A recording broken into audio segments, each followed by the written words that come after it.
Welcome to the Intuitive Websites Internet Marketing Podcast, bringing you the country's top podcast on the subject of internet marketing, with your hosts Glenn Thayer and the CEO of Intuitive Websites, Thomas Young. Starting off the day right on this freezing day in Colorado here. So Tom and I are going to talk about how do you get started in website marketing and design. And one of our listeners, Byron, had asked that as a young developer, can you give more insight on how to structure a business, or how do you do it? Well, soup to nuts, website marketing and design business. So I guess, Tom, let's start. What had you start Intuitive Websites? Well, I think there's several stages that people go through when they get into web marketing or design.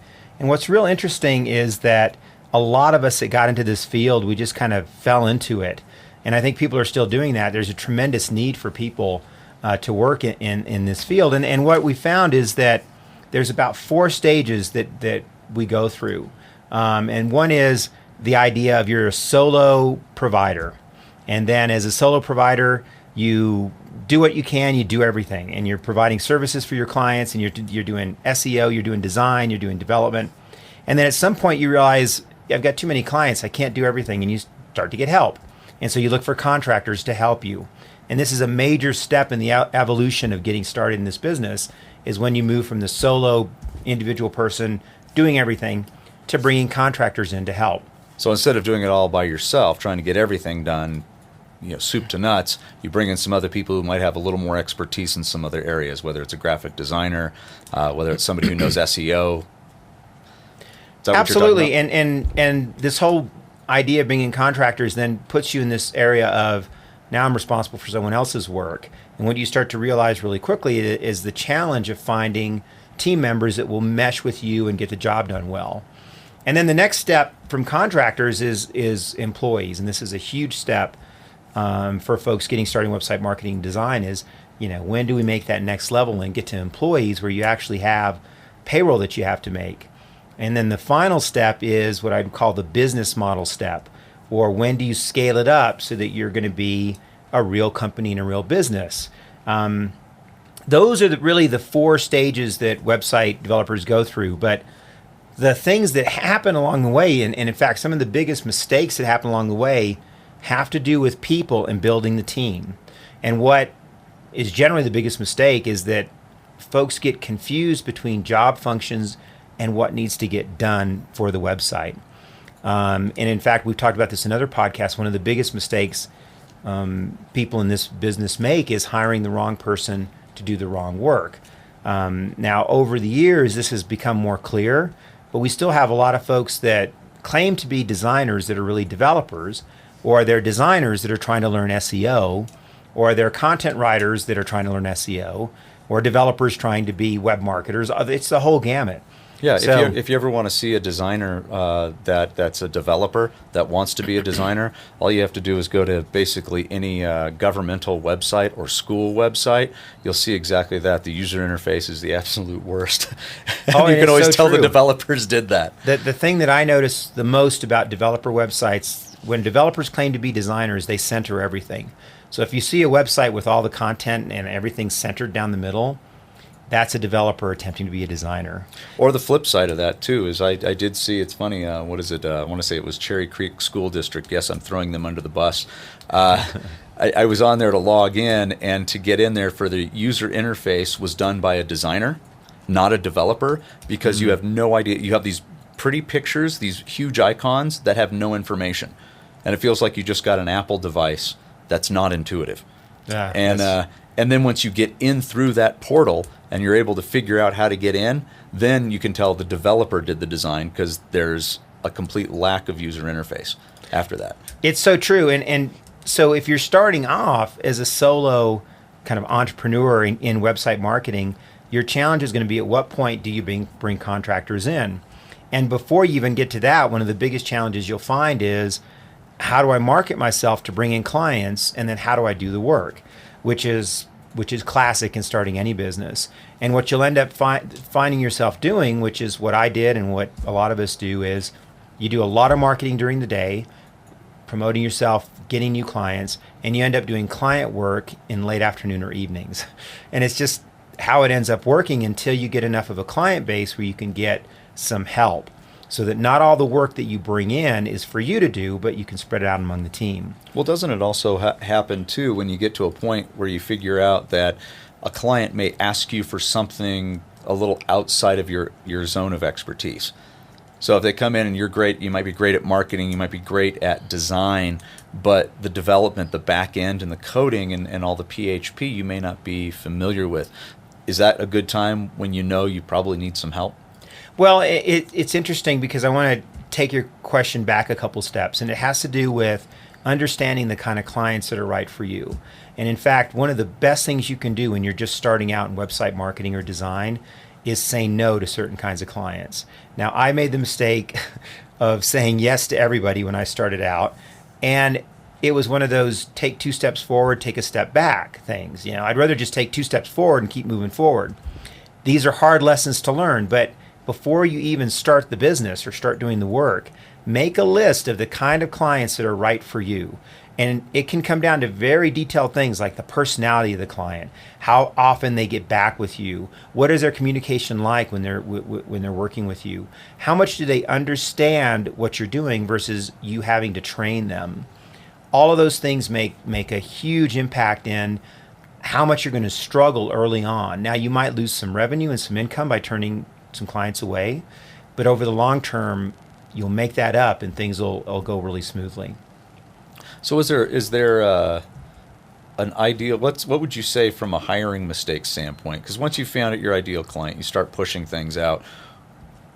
How can you avoid hiring mistakes? Because obviously in the beginning when you're starting out, you're paying contractors because starting out a new business, you're not going to have them unless you're successful in getting it bankrolled.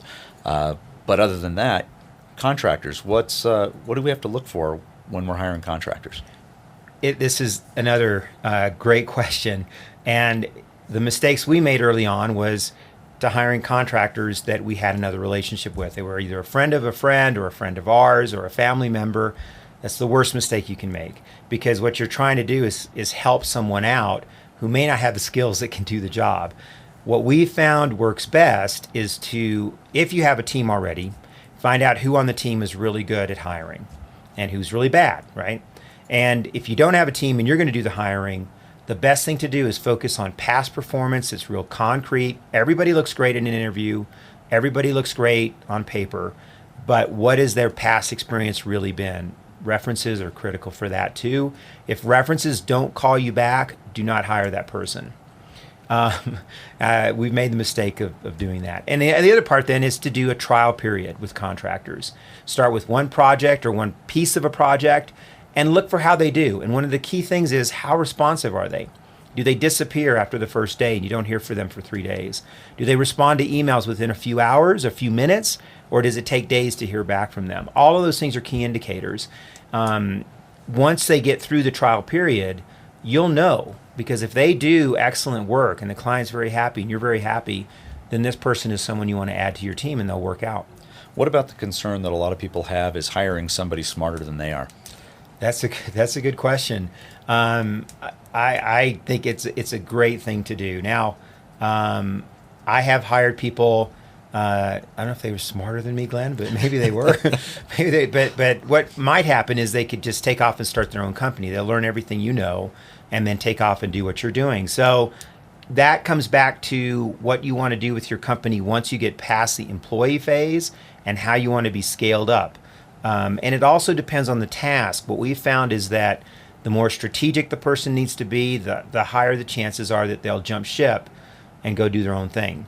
The more they are task focused and task oriented, and also kind of team oriented, where they want to be part of a team, the more likely they'll stay with you and you can really build something together.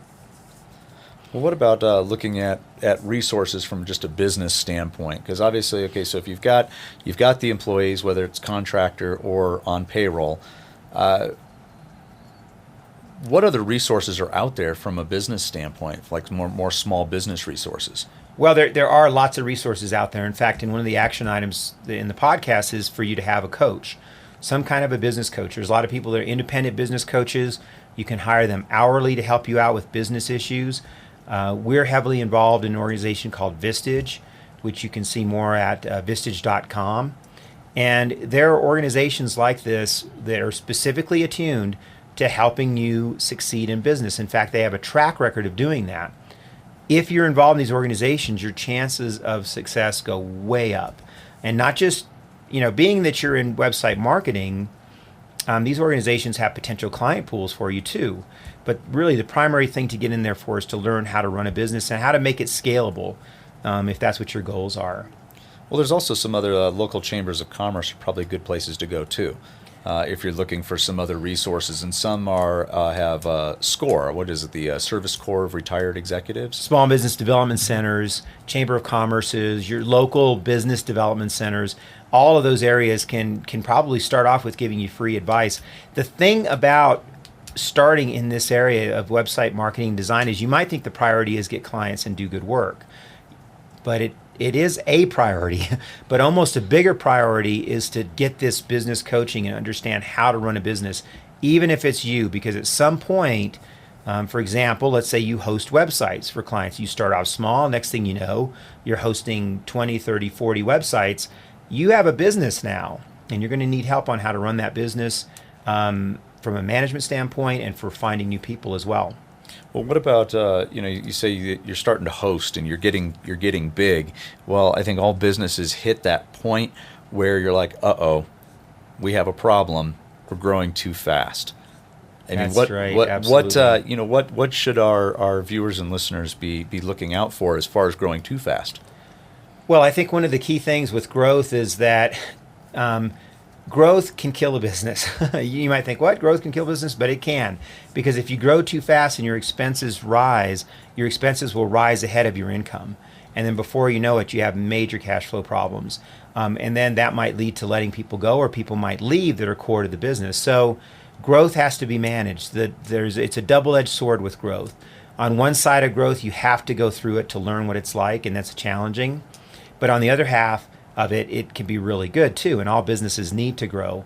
So the challenge is to focus back on these 4 steps we talked about, making the transition from the solo practitioner to testing contractors, only keeping contractors that perform well. Then when you have contractors that are 30 to 40 hours devoted to your business, then you have to look at an employee relationship with them. And then from that point looking at a scalable business.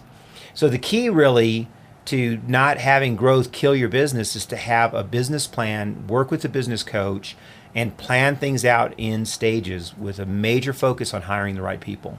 Let's go to the biggest thing here. Is obviously once your business is going and you're taking in money, what about competition? Well, it's interesting. Competition in the area of website marketing design is ridiculous. I mean, do a search for website design or website marketing. The challenge, I think, for people here is to go learn from what your competitors are doing, find out what kind of best practices they have that would work for you, and get a sense of what your own personality is going to be like in this field. And then at that point, forget about your competitors. There's plenty of potential clients out there. There's a whole ocean of people that need help with their website. The online content explosion has driven an amazing need for content professionals, graphic designers, developers, people that can stay up on web marketing and Google Analytics. So there's plenty of clients out there. There's probably still not enough of us doing website marketing to meet the demand. Or doing it right. And so the competitors in this industry, it's kind of strange at this point because, your competitors are out there, but I don't think you have to dwell on them other than what you can learn and gain from them. Well, is there any other key action items from the podcast for our listeners today? Well, I do. I have a list of action items for the listeners. And number 1 is to write a business plan. And there's lots of resources out there to help you, and get a business coach that you can meet with at least monthly. I would highly recommend you look into the Vistage organization or your local small business development group, Chamber of Commerce, whatever you might have locally. Think about how you can become a thought leader in one particular aspect of your field of website marketing, design, whatever it might be, and start writing as if you're a thought leader. Write about what you know. Even if you're young and just getting into this, you can start writing. Your content will connect with other people that are like-minded, and those people will turn into your clients. Take the time to build a website for yourself or your company, make sure your bio is on that website. I recently visited a web marketing website just yesterday.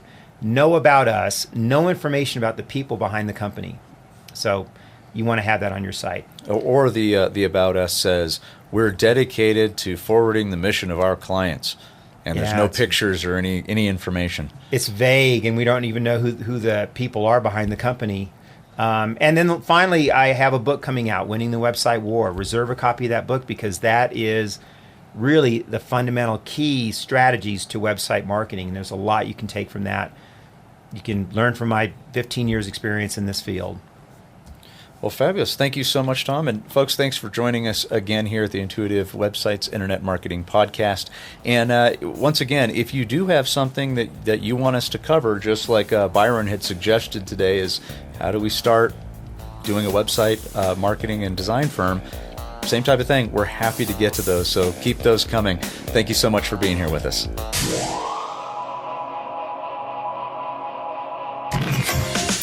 This has been an Intuitive Websites Internet Marketing Podcast. For more information and to see all the available podcasts and much more, visit intuitiveblog.com. If you have a website you'd like us to review or an issue you would like to see covered in future podcasts, email us at info@intuitivewebsites.com.